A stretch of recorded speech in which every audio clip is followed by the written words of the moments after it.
Mr. Randall's class was measuring the amount of rainfall every day during the spring for science class. They used a rain gauge to collect the rain and recorded their findings in the table below. Place a dot on the dot plot below to represent each day of rainfall in inches. Number 1. How many days did the class record the rainfall? Number 2. How many days had greater than 3.5 inches of rain that fell? Number 3. Write a true statement about the data in the dot plot below.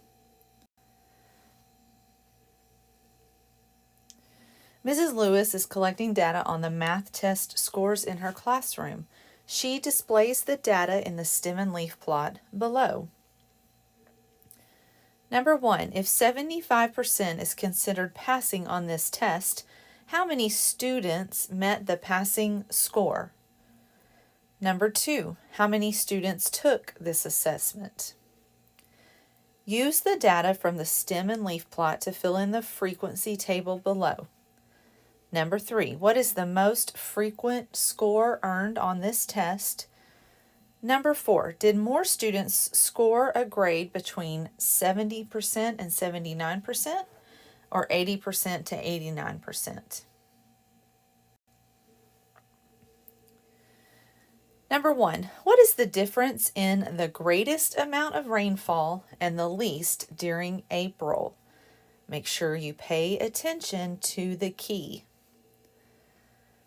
Number 2, Wesley is counting the calories he consumes each day for lunch. He records the totals in the frequency table.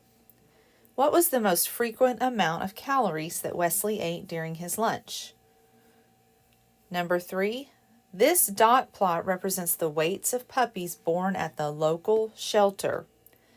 What is the difference between the heaviest puppy born and the lightest?